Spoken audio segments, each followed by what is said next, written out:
Hello everyone, मेरा नाम है कुलदीप पांडे और आपका मेरे इस यूट्यूब चैनल पे स्वागत है। आज की इस वीडियो में हम बात करेंगे स्पार्क लाइन की। स्पार्क लाइन को आप सब ट्रेंड चार्ट के नाम से भी जानते होंगे। एक्सेल में हम इसको ट्रेंड एनालिसिस के लिए यूज़ करते हैं। तो स्पार्क लाइन अभी माइक्रोसॉफ्ट एक्स पावर बीआई में आज हम यूज़ करेंगे। स्पार्क लाइन चार्ट आपको विजुअलाइजेशन पैन एरिया में नहीं दिखेगा, मीन्स यहाँ पर वो अवेलेबल नहीं है। तो अगर आपको स्पार्क लाइन चार्ट देखना है तो आपको इंसर्ट के अंदर जाना पड़ेगा और इस एरिया में आप देखोगे तो यहाँ पर आपका स्पार्क लाइन दिखेगा। बट उससे पहले ये जो स्पार्क लाइन है, अगर आपके लैपटॉप में या आपके सिस्टम पे नहीं दिख रहा है तो आप क्या करेंगे, फाइल पे जाएंगे, ऑप्शन एंड सेटिंग के अंदर जाएंगे, देन ऑप्शंस, उसके बाद आप जाओगे प्रीव्यू फीचर में। प्रीव्यू फीचर में यहाँ पर आप देखोगे एक ये वाला पार्ट है जो कि है स्पार्क लाइंस।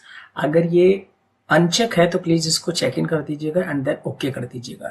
तब ये जो स्पार्क लाइन इंसर्ट टैब में मुझे दिख रहा है मेरे सिस्टम पे, ये आपको भी अपने सिस्टम पे दिखेगा, क्योंकि इन स्लाइसर आपका स्पार्क लाइन जो है ये प्रीव्यू फीचर का पार्ट है, तो इसको आपको एक्टिव करना पड़ेगा, मीन्स वहां पे चेक इन करना पड़ेगा। ठीक है, तो आइए समझते हैं कि स्पार्क लाइन को हम कैसे अपने डैशबोर्ड में विजुअल्स में यूज कर सकते हैं। तो इसके लिए मैं एक चार्ट ले रहा हूँ, कॉलम चार्ट। और मैं एक चीज़ और यहाँ पे आपको कंफर्म कर दूं कि स्पार्क लाइन आप कॉलम चार्ट और मैट्रिक्स चार्ट में यूज कर सकते हैं पावर बीआई के अंदर। ठीक है, तो ये जो एरिया है इस पे मैंने डेटा अभी मैं लेकर आऊंगा एंड देन उस पर स्पार्क लाइन चार्ट क्रिएट करूंगा। अभी मेरे पास यहाँ पर इस डेटा मार्ट में एक डेटा है जहां पर मैं चूज करूंगा कस्टमर का सेगमेंट एंड यहाँ पर मैं कस्टमर सेगमेंट प्रॉफिट वाइज देखूंगा। तो ये मैंने डेटा प्रिपेयर कर लिया है। थोड़ी सी इसकी वैल्यूज को इंक्रीज कर देते हैं सो दैट वीडियोस में आपको वैल्यू प्रॉपर दिखे। तो यहाँ पर मैं वैल्यूज को 12 कर रहा हूँ एंड लिटिल बिट बोल्ड और दैट्स इट। और यहाँ पर मैं कॉलम के हेडर को 13 कर देता हूँ और बोल्ड कर देता हूँ। ठीक है, अभी ये आई होप क्लियर दिख रहा होगा सबको। अब यहाँ पर हम स्पार्क लाइन चार्ट को यूज करते हैं। तो अभी आप देखोगे जैसे मैं बाहर क्लिक करता हूँ तो स्पार्क लाइन चार्ट यहाँ पर दिख तो रहा है बट इनएक्टिव मोड पे, लेकिन जब मैं इसको क्रिएट करता हूँ विद डेटा तो देखोगे आप स्पार्क लाइन एक्टिव हो चुका है। तो मैं इस पर राइट क्लिक करूंगा तो मुझे यहाँ पर ये ऑप्शन आ जाएगा ऐड ए स्पार्क लाइन। ठीक है, एक तो यहाँ से आप कर सकते हो, दूसरा आप कर सकते हो क्या, आप सम ऑफ प्रॉफिट जहाँ पे लिखा है कॉलम्स में, यहाँ पर आप डाउन एरो पे क्लिक करोगे और यहाँ पर एक ऑप्शन आएगा add a spark line, fourth option है ऐड ए स्पार्क लाइन। आप इस पर क्लिक करोगे, यहाँ पे ऐड ए स्पार्क लाइन का ऑप्शन बॉक्स खुलेगा। यहाँ पर आपको एक्स एक्सेस और वाई एक्सेस में चीजें सिलेक्ट करनी होंगी। तो अभी हम प्रॉफिट कैलकुलेशन कर रहे हैं। प्रॉफिट का आप क्या करना चाहते हो, सम ऑफ प्रॉफिट निकाल सकते हो, आप एवरेज निकाल सकते हो, minimum maximum count, distinct count, standard division, variation. ठीक है, फिलहाल तो मैं सम के साथ ही जाना चाहता हूँ। एक्स एक्सेस में किस चीज को आप लोगे, तो एक्स एक्सिस में आप, क्योंकि यहाँ पर हम ट्रेंड देख रहे हैं तो ट्रेंड मंथ वाइज या क्वार्टर वाइज या फिर ईयर वाइज आप चेक कर सकते हो। ठीक है, मतलब टाइम पीरियड होना चाहिए। ठीक है, तो यहाँ पर एक्स एक्सिस में मैं डेट का मेरे पास कॉलम है, ऑर्डर के अंदर एक कॉलम है ऑर्डर डेट, और इसमें अगर आप देखोगे तो डेट हायरार्की है और year, quarter, month and date, चारों चीज अवेलेबल है। मैं यहाँ पर बहुत ज्यादा डेप्थ में नहीं जाऊंगा, तो मैं मंथ्स वाइज देखना चाहता हूँ अपना प्रॉफिट। ठीक है, मतलब इस डेटा का प्रॉफिट। तो यहाँ पर सर्च में मैं लिखूंगा MONTH month and then press enter. ठीक है, एंड क्रिएट। अब आप देखोगे कि यहाँ पर सम ऑफ प्रॉफिट बाय मंथ का स्पार्क लाइन चार्ट ऐड हो गया। और कॉलम्स फील्ड में अगर आप देखोगे, यहाँ पर जो फील्ड होती है कॉलम्स की, यहाँ पर भी देखोगे तो एक कॉलम ऐड हुआ है और ग्राफ वाइज आपको बता भी रहा है कि ये जो ग्राफ है ये मींस स्पार्क लाइन ग्राफ है। ठीक है, तो इस तरह से आप sum of profit by month calculate कर सकते हो स्पार्क लाइन को यूज करके। तो यहाँ पर मैं आपको एक चीज और बताना चाहूंगा, अगर क्या हम सम ऑफ प्रॉफिट को जो हमने यहाँ पे यूज किया कॉलम, अगर आप यही चीज को सम ऑफ प्रॉफिट मींस ऐसा कोई कॉलम जो कि डैक्स से क्रिएट हुआ है, मींस मैंने क्रिएट किया है इस टेबल में, यहाँ पे मैंने डैक्स भी क्रिएट किया है जिसका नाम है प्रॉफिट डैक्स के। इसके लिए मैं आपको दिखा दूं, यहाँ पे बस मैंने प्रॉफिट डैक्स और सेम इसी सम ऑफ प्रॉफिट को डैक्स कैलकुलेशन से प्रॉफिट को कैलकुलेट किया है। तो अगर आप ये डैक्स फंक्शन यहाँ पे अप्लाई करते हो तो क्या आपका स्पार्क लाइन वर्क करेगा। ठीक है, तो अभी जो मैंने पहला सम ऑफ प्रॉफिट निकाला था वो मैंने एक नॉर्मल सा मेरे टेबल का कॉलम था जिसको मैंने यहाँ पे यूज किया। बट अगर यही चीज मैं टैक्स से करना चाहता हूँ तो क्या पॉसिबल है, तो उसके लिए भी मैं आप सबको चेक करवा देता हूँ कि जब आप टैक्स को लोगे तो इसी कॉलम को चार्ट से इसी चार्ट को हम सेलेक्ट करते हैं और प्रॉफिट डैक्स को यूज करते हैं। तो यहाँ पर एक और कॉलम ऐड हो जाएगा प्रॉफिट डैक्स के नाम से, जिसको आपने डैक्स से क्रिएट करा है। और अगर आप इस पे स्पार्क लाइन ऐड करना चाहते हो तो वो भी पॉसिबल है। बट मैं पहले आपको स्पार्क लाइन यहाँ पे ऐड करवा देता हूँ। तो ऐड अ स्पार्क लाइन का ऑप्शन मिल जाएगा, आपको क्लिक करोगे। अब यहाँ पर जब आप देखोगे प्रॉफिट डैक्स और समराइजेशन, तो समराइजेशन पे जब आप क्लिक करोगे, मैं भी यहाँ पे क्लिक कर रहा हूँ बट मुझे क्लिकिंग का ऑप्शन, मतलब जो मुझे ऑप्शंस आ रहे थे पहले जब मैं सम ऑफ प्रॉफिट मैंने कॉलम वाला लिया था तो मुझे जो ऑप्शन आ रहे थे वो अब नहीं आ रहे, मीन्स ये विंडो फ्रीज है। ऐसा क्यों है, क्योंकि देखो जो डैक्स है उसमें आपने पहले से एक फंक्शन लगाया है, वो मीन्स आप खुद एक रूल सेट कर रहे हो कि मुझे यहाँ पे सम करना है।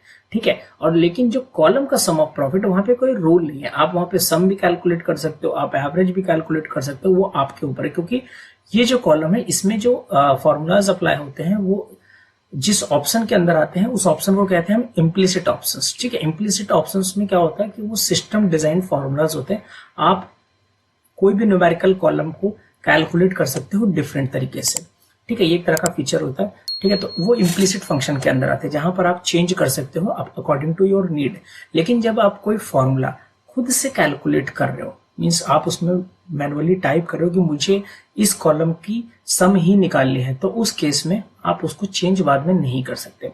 तो यही यहाँ पर फर्क है कि जब आप कोई भी कैलकुलेशन, डैक्स कैलकुलेशन मतलब मैनुअल कैलकुलेशन जिसको आप क्रिएट मेजर करके कोई भी चीज कैलकुलेट करते हो, और अगर उसमें बाद में लेटर ऑन आपको लगता है कि नहीं मुझे सम नहीं चाहिए, मुझे एवरेज चाहिए, तो वो आप नहीं कर सकते हो। इसलिए जब भी आप स्पार्क लाइन चार्ट यूज करो तो आप इम्प्लिसिट मेजर का यूज करो, सो दैट आप बाद में अगर एवरेज निकालना चाहो तो आप एवरेज भी निकाल सकते हो और मैक्स मिन भी ऑप्शन आपको मिल जाएगा। बाकी अगर इसको कैलकुलेट करना चाहते हो तो काम ये भी करेगा बट सम ही यहाँ पर दिखाएगा। तो यहाँ पर मैं अगर मैं मंथ लेता हूँ तो ये मंथ का ऑप्शन मुझे दिख रहा है, मैं क्रिएट करूंगा सेम एक और कॉलम हो जाएगा। लेकिन इस वाले पार्ट में मैं चेंज कर सकता हूँ बट इस वाले में मुझे कुछ चेंजेस करने का ऑप्शन नहीं मिलेगा। मैं आपको करके दिखा देता हूँ। तो अभी सम ऑफ प्रॉफिट की जगह अगर मैं इसको सम ऑफ प्रॉफिट की जगह अगर मैं एवरेज कैलकुलेट करता हूँ और फिर यहाँ पर जो सम ऑफ प्रॉफिट आ रहा है इस पर मैं क्लिक करता हूँ एडिट स्पार्क लाइन, और यहाँ पर क्योंकि मैंने इधर वाला एवरेज ले लिया तो अब मैं इसको भी एवरेज करना चाहता हूँ और ओके कर दूं तो मुझे इसका एवरेज दिखे ना कि सम दिखे। तो ये अब एवरेज स्पार्क लाइन है, लेकिन ये वाला सेम सम ही रहेगा, ये कभी चेंज नहीं होगा। ठीक है, जब तक आप फॉर्मूला पे जाके चेंज नहीं करते हो। अब आइए समझते हैं इसकी कुछ विजुअल्स की सेटिंग को कि आप इसको और मोर अट्रैक्टिव कैसे बना सकते हो।